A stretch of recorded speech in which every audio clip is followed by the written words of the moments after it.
SBN Marathi वृत्तवाहिनीच्या mini मंत्रालय या विशेष कार्यक्रमामध्ये आपले सर्वांचे स्वागत आहे। आज आपण आलेलो आहे कोल्हापूर जिल्ह्यामध्ये। आज आपण अशा व्यक्तीला भेटणार आहे की सुसंस्कृत आहे, स्वतः इंजिनियर आहे, विकासाचं ध्येय आहे। कोल्हापूर जिल्ह्यातील अलास जिल्हा परिषद या मतदारसंघातून ते अधिकृत काँग्रेस आहे आणि स्वाभिमानी शेतकरी संघटनेच्या कडून उभे राहिलेले आहेत। आज ती व्यक्ती आपल्या सोबत आहेत, इलियास उर्फ आय पाटील। त्यांचे ध्येय काय आहेत, धोरणं काय आहेत आणि ते का उभारल्यात निवडणुकीसाठी आणि निवडून आल्यानंतर काय करणार हे आज आपण त्यांच्याकडून जाणून घेणार आहोत। नमस्ते सर। नमस्ते। आपण काँग्रेस तर्फे उभारलेला आहात, या प्रभागातून उभारलेला आहेत। नेमकं आपलं काय कारण आहे आपण उभारण्याचं ते सांगा।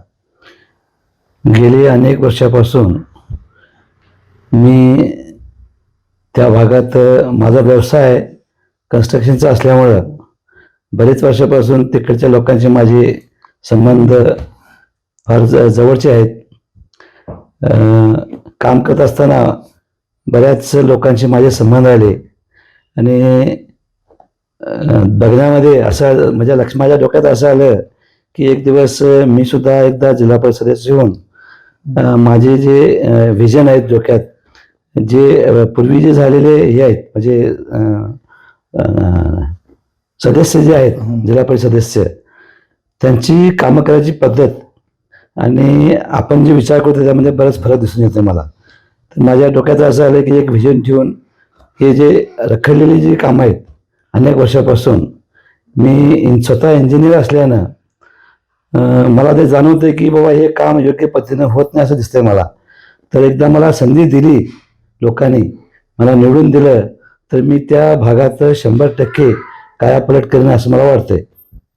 तुम्ही गेल्या अनेक वर्ष इंजिनियर आहात, तुम्हाला अनुभव आहे इमारती बांधण्याचा असेल किंवा वगैरे। तुम्ही ज्यावेळी त्या इमारतीला साहित्य घेऊन जात असताना गल्लीबोळातून जात असता त्यावेळी तिथे रस्ते नसतात, घरं पण बघता तुम्ही, घरं सुद्धा लोकांना राहण्यास नसते, पिण्याच्या पण सुविधा नसतात, मग त्यावेळी तुमची तळमळ काय असते? अनेक अडचणी तिथं आहेत। पावसाळ्यात रस्ते तर नाहीच आहेत, तिथं रस्ते सगळे खराब झालेले होते। आता सध्या काम चालू आहे, परंतु ते ज्या पद्धतीने व्हायला पाहिजे ते दिसून येत नाही क्वालिटी त्याची। जर मी सदस्य राहिलो तर जे काय ठेकेदार काम करतील त्याच्यावर माझं लक्ष चांगलं असेल आणि काम योग्य आणि चांगलं काम मी करून माझं 100% मी घेईन असं मला वाटतंय।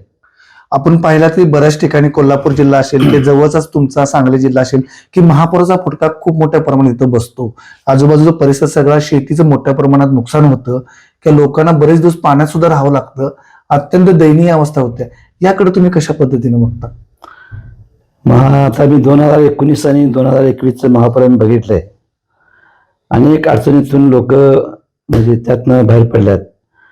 पूर आले की सगळी शेती म्हणजे काय शेतीचं जे पीक आहे सगळी उद्ध्वस्त झाली, रस्ते सगळे खराब झाले, पाण्यामुळे सगळं जलमय झालं सगळं पूर्ण। फक्त लोकांना जाण्या येण्याचं मार्ग सुद्धा सगळे बंद झाले, जनावरांचा हाल झाला। तर माझ्या दृष्टीनं तिथे कवटेवलन माळ म्हणून आहे आपल्या त्या भागात, तिथं पाणी तिथं येत नाही। त्या ठिकाणी एक परमनंट ठिकाणी एक शेड असावा, जेणेकरून ते आसपासचे लोक आहेत नाही तिथं जाऊन तिथं राहावं असं मला वाटतंय। हॉस्पिटल तिथं आहे, ह्या ऐन ज्यावेळी महापूर वगैरे येतंय तिथं यायला मार्गच नसतो। कवटेवलनच्या माळावर एक हॉस्पिटल आहे, त्या हॉस्पिटलमध्ये जनरल फक्त तिथं ते हे होतात म्हणजे तपासण्या होतात। बाकीचे ज्या गोष्टी आता आहेत, उदाहरणार्थ अटॅकच झाला किंवा कोणाचा ॲक्सिडेंट झाला त्यावेळेला परत आणि आम्हाला हॉस्पिटल असून सुद्धा सांगली मिरज सुद्धा जायला लागतंय। तर मला असं वाटतं की ज्यावेळी मी तिथं सदस्य म्हणून जाईन 100% मी तिथं हॉस्पिटलमध्ये सर्व सोयीयुक्त मी करेन आणि तिथं सर्व रोगांचे तिथं डॉक्टर अवेलेबल करेन, कारण त्याचा पाठपुरावा केल्याशिवाय तिथं अवेलेबल होत नाही। आणि तिथं सध्याच्या पोझिशनला हॉस्पिटल असून तिथं लोकांची गैरसोय आहे, जनरल चेकअप तिथं होतं, बाकीच्या गोष्टी होत नसतात तिथं। आणि एक म्हणजे कसं होत आहे, पावसाळ्यात संपर्क सगळं तुटतं आपला, तिथं पोलीस चौकी नाही आहे। तर ते कवटेवलन हा एक तो भाग सेंटरला येतोय, तिथे एक पोलीस चौकी व्हायला पाहिजे असं मला वाटतंय आणि त्याचा सुद्धा मी प्रयत्न 100% करणार आहे।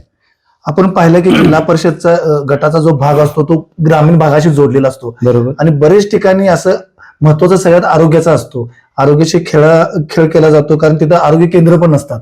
मग त्या ठिकाणी आरोग्य केंद्र होण्यासाठी आपण काय प्रयत्न करावा? आणि आरोग्य केंद्र तिथं झालेलं आहे साहेब, हम्म. परंतु तिथं जे सुविधा पाहिजे, हा. डॉक्टर्स पाहिजे, ते तिथं दिसत नाही. बऱ्याच म्हणजे जनरल फक्त तिथं काम होतं, बाकीच्या गोष्टी त्यांनी परत पडवत सिव्हिल हॉस्पिटल सांगलीला वगैरे.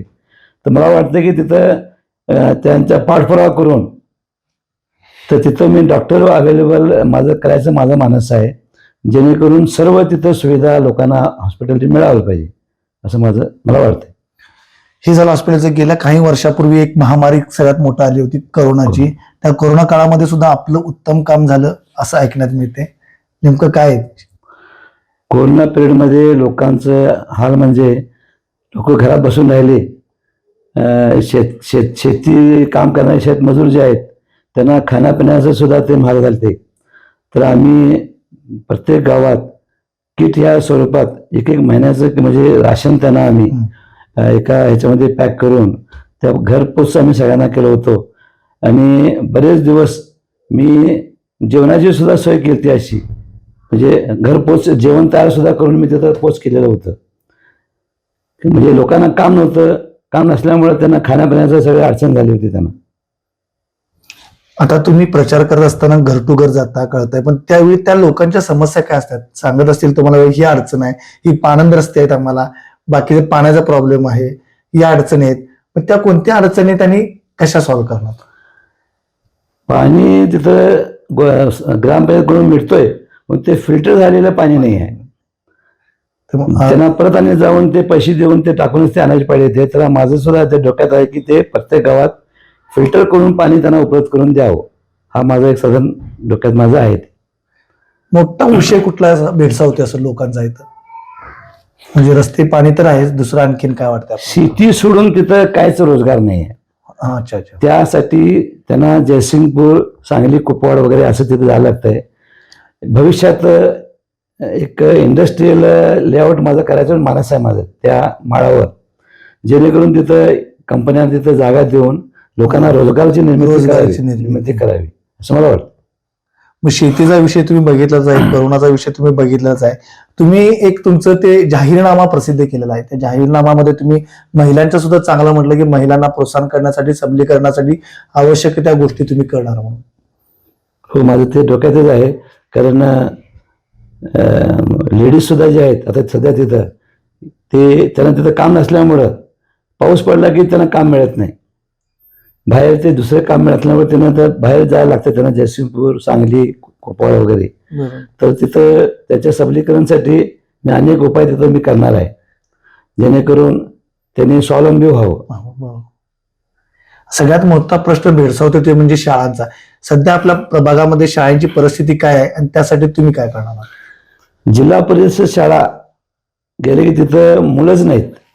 मुलं नसण्याचं कारण हेच आहे की तिथं शिक्षण व्यवस्थित मिळत नाही असं लोकांचं म्हणणं आहे. शिक्षक नाही आहेत, शिक्षक असेल तर मुलं नाही.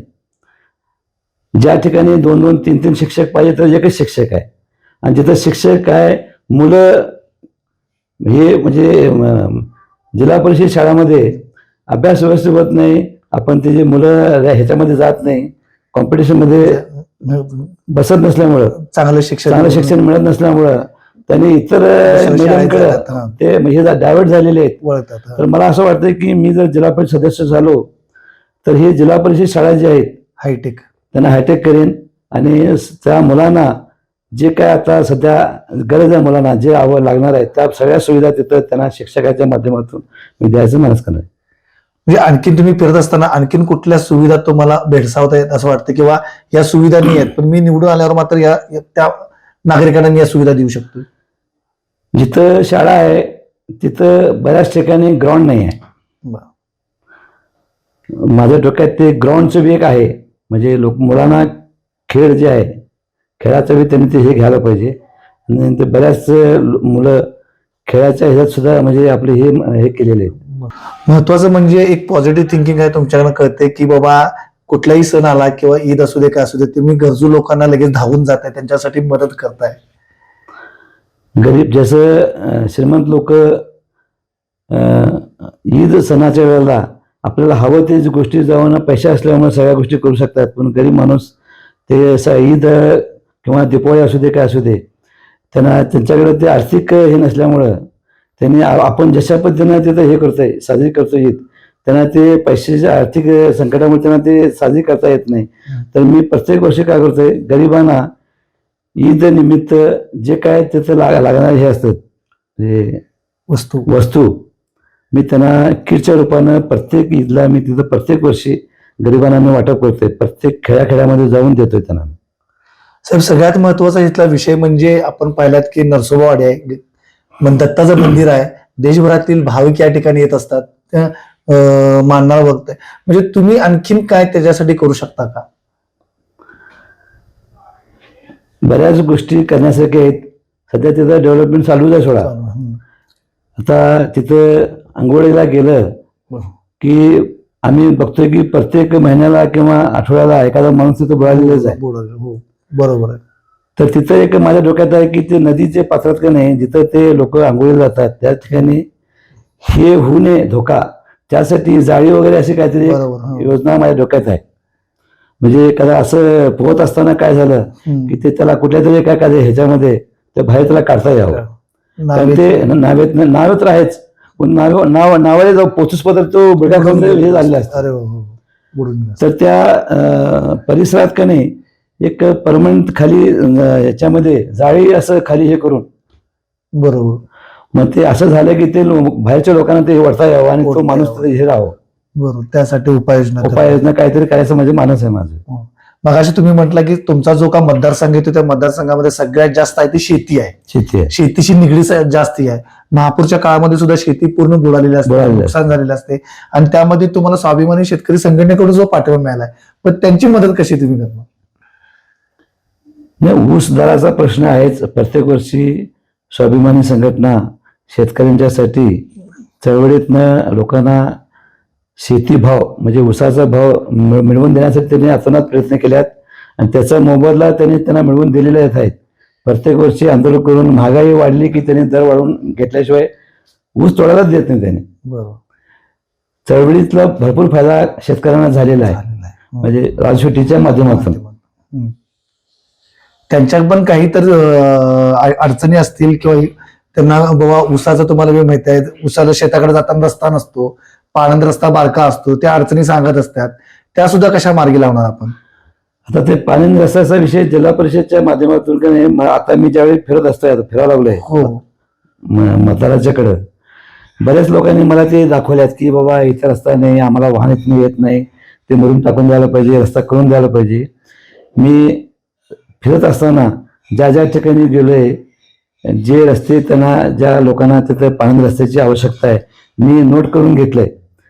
मी त्यांना आश्वासन दिलंय की मला तुम्ही जर निवडून दिला की मी ते तुमचे हे जे अडचणीचे जे मार्ग आहेत म्हणजे पाणंद रस्ते वगैरे मी मुळमट्टीकरण वगैरे करून तुम्हाला 100% दिन म्हणून सांगितलेलं आहे.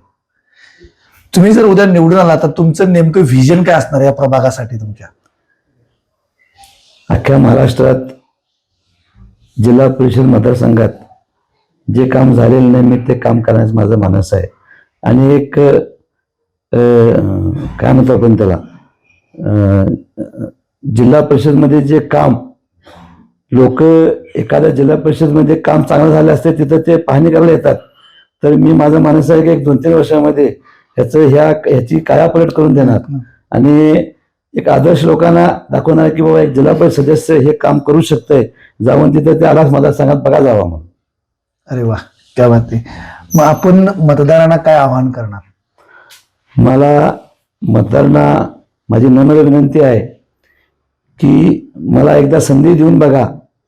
मी क्वालिफाईड असल्यामुळं मला तिथले जे काय प्रश्न आहेत मला 100% माझ्या डोक्यात कल्पना आहे माझ्या की काय तिथे अडचणी आहेत.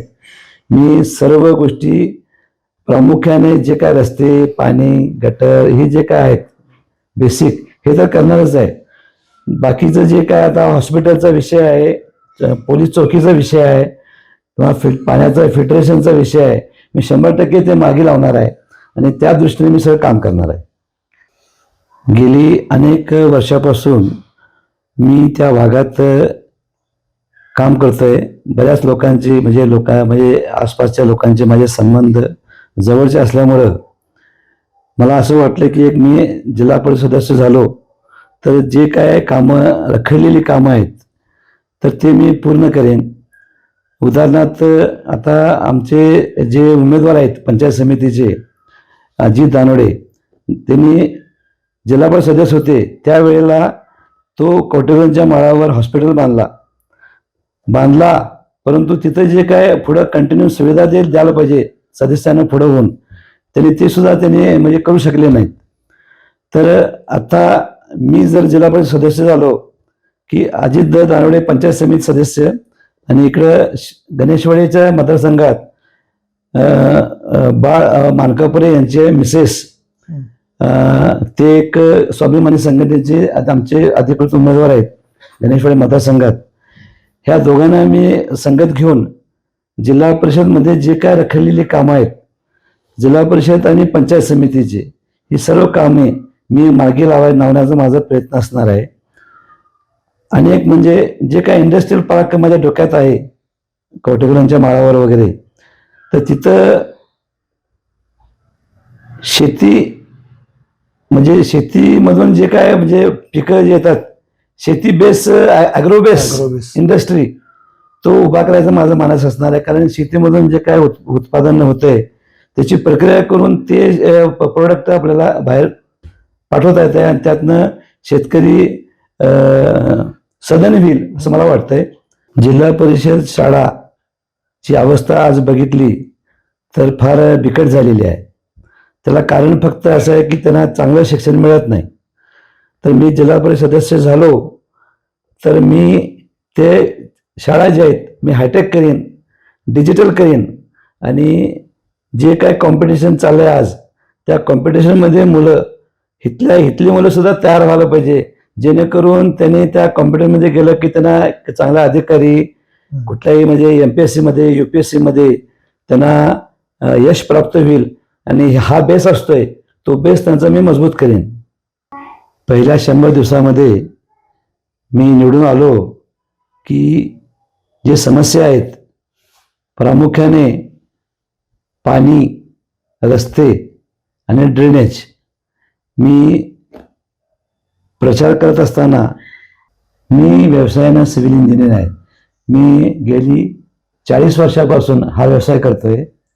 मला सिव्हिल कामाचा अनुभव असल्यानं जे काय गाव लेवलला कन्स्ट्रक्शनचं जे काय विषय असणार आहे म्हणजे रस्त्याचं, गटरीचं, ड्रेनेजचा, ते अत्यंत म्हणजे काळजीपूर्वक माझ्या अनुभवाचा पूर्ण उपयोग करून घेऊन मी त्या माझ्या व्यवसायाला म्हणजे जिल्हा परिषदेला जे काय तिथं ह्याच्यावर लक्ष ठेवायला पाहिजे सदस्य म्हणून. मी इंजिनियर असल्यामुळं ते कामावर माझं लक्ष असणार आणि कामं मी चांगलं करून घेण्याचं मी काम हे करणार. गावातील ड्रेनेजचं पाणी जो जाऊन नदीत जाऊन मिसळायला लागलंय आणि नदीचं पाणी प्रदूषित व्हायला लागलंय. तर त्याच्यासाठी माझ्या डोक्यात असं आहे की STP प्लांट बसवून तो पाणी परत त्याला फिल्टर करून त्या नदीत गेलं तर त्या पाण्याचा प्रदूषितपणा जे कमी होईल त्यासाठी सुद्धा मी प्रयत्न करणार असणार. बरेच विद्यार्थी शिक्षणासाठी किंवा जी गरीब लोक बाजारासाठी, दवाखान्यासाठी जे आपल्या गावातून सिटीकडे जातात त्यांना बस हाच एक मार्ग असतो. कारण त्यांनी स्वतःची गाडी त्यांच्याकडे नसते, त्यांना जाणं येणं त्यांना ते फार महाग पडतो, म्हणून त्यांनी बसचा उपयोग करून जात असतात. आता सध्याच्या कंडिशनला बसेस इरेग्युलर आहेत. ज्या वेळेला बस पाहिजे आहे मुलांना शाळेच्या जायच्या वेळेला किंवा यायच्या वेळेला किंवा आधीमध्ये पाहिजे ते इरेग्युलर बसेस तिथं दिसतात. टायमिंग त्यांना व्यवस्थित दिसत नाही. तर मी ज्यावेळी निवडून येईन तर मी बस स्टॉप सुद्धा मी बांधायचा प्रयत्न करणारच आहे. तसेच बसेसचं जे काय हे आहे इरेग्युलरिटी, टायमिंगची इरेग्युलरिटी आहे ते मी जसं जे विद्यार्थ्यांना पाहिजे आहे किंवा इतर लोकांना ज्याच्या पद्धतीने लागणार आहे ते एकदम वेळेवर त्यांना बसेसची सुविधा करून देणार आहे.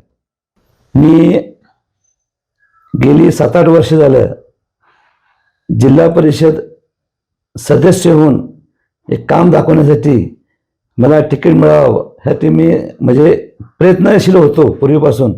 आणि बरेच मी तिथं प्रत्येक वर्षी दहीहंडीचा कार्यक्रम, राज्यस्तरीय व्हॉलीबॉलचे आयोजन, त्यानंतर गणपती उत्सवात हिंदू मुस्लिमचं जे काय असेल, दसऱ्यामध्ये किंवा क्रिकेटची स्पर्धा प्रत्येक गावात भरवणे, त्यांना प्रोत्साहन देणे, अनेक मी असे कामं असे केलेले आहेत. आणि त्या कामाच्या माध्यमातून मी लोकांच्या मनामनात जाऊन म्हणजे पोचलेला आहे.